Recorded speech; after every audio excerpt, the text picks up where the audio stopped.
Neuro, pulmo and centre for surgical excellence Sai Deepa multi speciality hospital, Chandanagar, Hyderabad.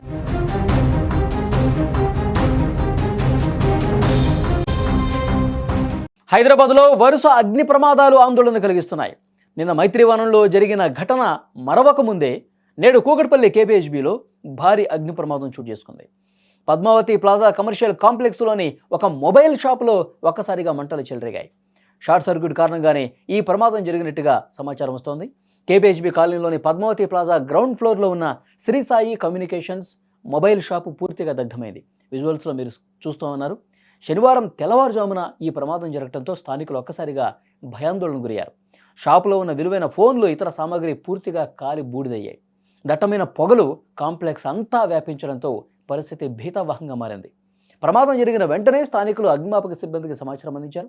రంగంలోకి దిగిన fire సిబ్బంది మంటలు అదుపులోకి తెచ్చారు.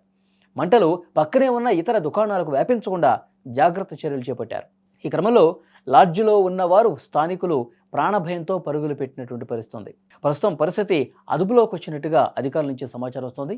ఒకసారి స్క్రీన్ మీద చూడండి. మొత్తం కూడా షాపు ఊళ్ళోంచి పొగలు ఏ విధంగా వస్తున్నాయి. లోపల ఆల్మోస్ట్ అందులో ఉన్నటువంటి విలువైన ఫోన్లు కావచ్చు, ఇతర సామాగ్రి కావచ్చు, మొత్తం కూడా కాలిపోయినట్టుగా తెలుస్తుంది.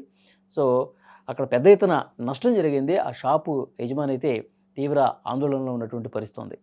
అక్కడ ఆ ప్రమాదం తర్వాత అక్కడ ఉన్నటువంటి స్థానికులు ఫైర్ సిబ్బందికి సమాచారం అందించారు, పోలీసులకి సమాచారం ఇచ్చారు. ఉటావట్న వాళ్ళకి వచ్చి మంటలు ఆర్పుతున్నటువంటి పరిస్థితి కూడా మీకు స్క్రీన్ మీద కనిపిస్తోంది. మంటలు వేరే షాపులకి అక్కడ చూడండి, ఒకదానికొకటి బాగా అటాచ్డ్గా ఉన్నాయి షాపులు, షట్టర్స్ అన్నీ కూడా.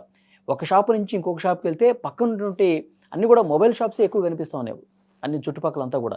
ఇంకొక షాపులోకి ఆ మంటలు వ్యాపిస్తే కనుక మళ్ళీ అందులో ఉన్నటువంటి విలువైన ఫోన్లు అవన్నీ కూడా తగలబడే అవకాశం ఉంది. సో డెఫినెట్గా అక్కడ ఉన్నట్టు స్థానికులు సమాచారం ఇవ్వడంతో హుటాహుటిన అక్కడికి చేరుకున్నటువంటి ఫైర్ సిబ్బంది, పోలీసులు అక్కడ రెస్క్యూ చేశారు. మంటలు అదుపులోకి తీసుకొచ్చారు. అయితే అప్పటికే పూర్తిగా లోపల తగలబడిపోయినట్టుగా సమాచారం వస్తుంది. ఇప్పుడు వరుసగా జరుగుతున్నటువంటి ప్రమాదాల నేపథ్యంలో కాంప్లెక్స్లోని ఇతర దుకాణదారులు అయితే ఆందోళన వ్యక్తం చేస్తూ ఉన్నారు. సమాచారం అందుకున్న వెంటనే మిగతా షాపు నిర్వాహకులు అక్కడికి చేరుకున్నారు. తమ దుకాణాలకు ఏమైనా నష్టం జరిగిందా అన్న ఆవేదనతో వాళ్ళు తనిఖీలు చేసుకుంటున్నటువంటి పరిస్థితి. ఫైర్ అధికారులు ప్రస్తుతం ఇతర షాపుల్లో కూడా సెర్చ్ ఆపరేషన్ చేస్తూ ఉన్నారు. అసలు ఈ ప్రమాదానికి షార్ట్ సర్క్యూటే కారణమా లేకపోతే ఇంకోటి ఏదన్నా ఉందా అని చెప్పి మొదటగా అనుమానం ఉంది. షార్ట్ సర్క్యూట్ వల్ల జరిగినటువంటి ఈ ప్రమాదంలో భారీగా ఆస్తి నష్టం సంభవించింది. అదృష్టవశాత్తు ఎలాంటి ప్రాణ నష్టం జరగలేదు. అందరూ కూడా ఊపిరి పీల్చుకున్నారు. నగరంలో పెరుగుతున్నటువంటి ఈ అగ్ని ప్రమాదాల దృష్ట్యా కమర్షియల్ కాంప్లెక్స్ల్లో వైరింగ్ అలాగే సేఫ్టీ మెజర్స్పై మరొకసారి ప్రశ్నలు తలెత్తున్నాయి. ఇప్పుడు 1-2 సార్లు ఆ షాపుల నిర్వాహకులు కూడా చెక్ చేసుకోవాల్సినటువంటి పరిస్థితి ఏర్పడింది. ఇప్పుడు ఇంకా సమ్మర్ వస్తూ ఉంది, వేడి పోయే అవకాశం ఉంది. సో అక్కడ విద్యుత్ వినియోగం కూడా ఉంటుంది. అందరూ ఏసీ లాంచ్ చేస్తారు, ఫ్యాన్ లాంచ్ చేస్తారు. సో డెఫినెట్గా విద్యుత్ వినియోగం పెరిగే క్రమంలో సమ్మర్ కూడా వస్తున్నటువంటి నేపథ్యంలో ఈ ప్రమాదాలు జరగకుండా ఎవరికి వాళ్ళు చర్యలు తీసుకోవాల్సినటువంటి అవసరం అయితే చాలా స్పష్టంగా అనిపిస్తుంది. నేను అమీర్పేటలో అక్కడ జరిగినటువంటి అగ్ని ప్రమాదంలో లోపల చాలామంది స్టూడెంట్స్ ఉన్నారు. సో వాళ్ళందరికీ ఎలాంటి ఇబ్బంది కలగకుండా వాళ్ళందరికీ కూడా సేఫ్గా రెస్క్యూ చేసినటువంటి పరిస్థితి ఉంది. సో అదే కనుక మరింత ఇబ్బందికర పరిస్థితులు ఉంటే, ఎందుకంటే అమీర్పేట లాంటి ఒక కమర్షియల్ ఏరియాలో పెద్ద ఎత్తున అక్కడ కోచింగ్ సెంటర్స్ ఉంటాయి, షాపులు ఉంటాయి.